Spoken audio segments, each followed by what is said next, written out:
Assalamualaikum warahmatullahi wabarakatuh. Perkenalkan, nama saya Desire Mandasari, NPM 018181001683, Prodi PAI 7C, STAIS Tebing Tinggi Deli, Kota Tebing Tinggi.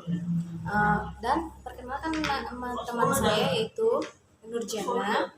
Assalamualaikum warahmatullahi wabarakatuh. Nama saya Nurjana, NPM 0181001728, Program Studi Pendidikan Agama Islam, Semester 7C, STAIS Tebing Tinggi Deli, Kota Tebing Tinggi. Dan teman saya satu lagi yang bernama Nurul Hikmah.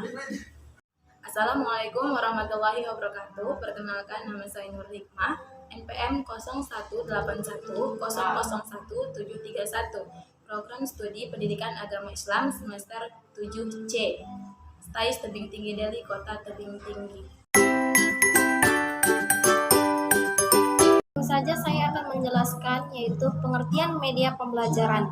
Kata media berasal dari bahasa Latin yaitu medius yang secara harfiah berarti tengah, perantara atau pengantar.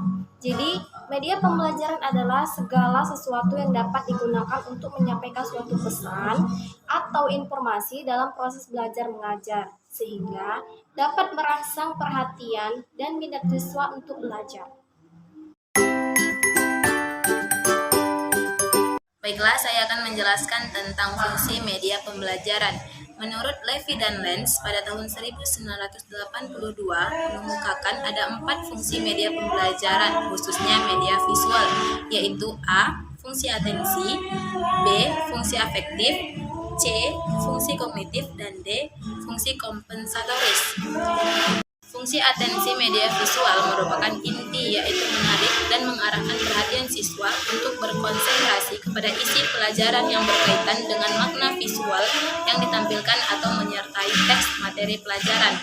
Yang kedua, fungsi afektif media visual dapat terlihat dari tingkat kenikmatan siswa ketika belajar atau membaca teks yang bergambar.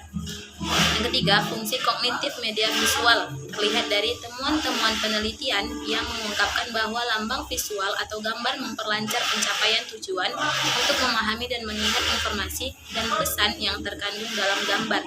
Dan yang keempat adalah fungsi kompensatoris media pembelajaran terlihat dari hasil penelitian bahwa media visual yang memberikan korteks untuk memahami teks membantu siswa yang lemah dalam membaca untuk mengorganisasikan informasi dalam teks dan mengingatnya kembali. Baiklah, saya akan menjelaskan tentang peran ICT dalam bidang pendidikan.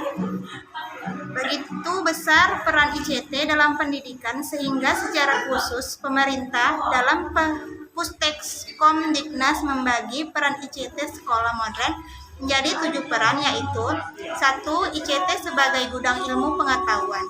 Artinya, dengan ICT, sumber ilmu pengetahuan menjadi begitu kaya, bahkan melimpah, baik ilmu pengetahuan inti dalam pelajaran sekolah maupun sebagai materi pengaya pembelajaran.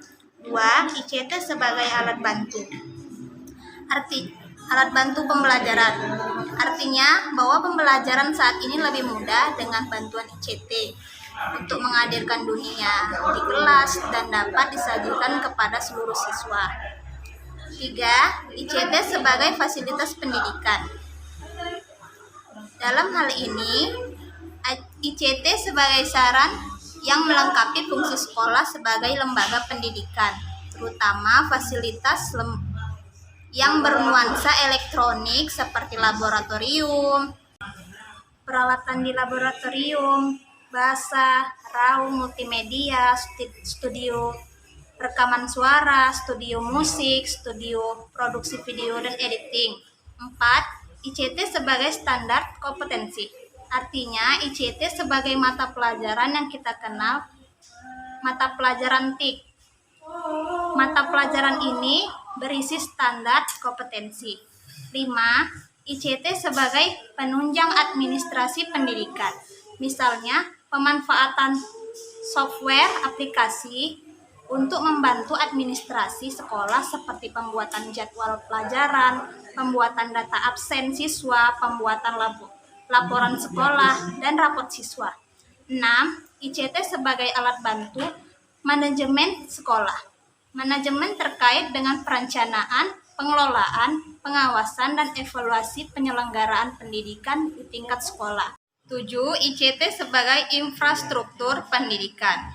Infrastruktur terkait dengan sarana dan prasarana lebih luas yang dibutuhkan sekolah, termasuk gedung sekolah, ruang kelas virtual, kelas multimedia, dan pembangunan koneksi internet seperti pemasangan tower internet. Selanjutnya, saya akan menjelaskan klasifikasi media pembelajaran. Klasifikasi media pembelajaran selalu berubah-ubah sesuai dengan kemajuan teknologi. Beberapa klasifikasi media pembelajaran beberapa tahun sebelum abad ke-21 diantaranya dapat diringkas menjadi satu tabel, yaitu perbedaan mencolok dari klasifikasi media adalah kemajuan teknologi digital yang menyebabkan klasifikasi media pembelajaran berubah drastis. Perubahan itu terjadi cepat karena didorong oleh percepatan pemanfaatan teknologi informasi dan komunikasi. Baiklah, saya akan menjelaskan tentang taksonomi variabel dalam pembelajaran. Variabel pembelajaran dapat diklasifikasikan menjadi 3 macam, yaitu 1. Variabel kondisi pembelajaran, yaitu faktor-faktor yang mempengaruhi efek metode dalam meningkatkan hasil pembelajaran.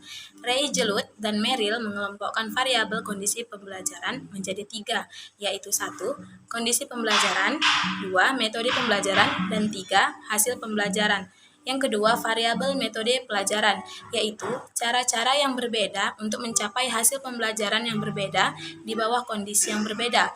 Variabel metode pembelajaran diklasifikasikan menjadi 3, yaitu 1. Strategi pengorganisasian, 2. Strategi penyampaian, dan 3. Strategi pengelolaan. Yang ketiga, variabel hasil pembelajaran, yaitu semua efek yang dapat dijadikan sebagai indikator tentang nilai dari penggunaan metode pembelajaran di bawah kondisi yang berbeda. Variabel ini juga diklasifikasikan menjadi 3, yaitu 1.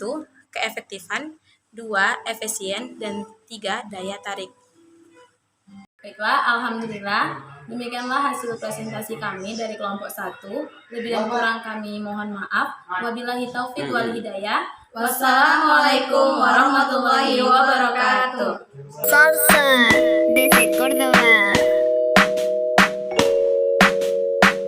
Yo no sé de poesía ni de filosofía, solo sé que tu vida yo la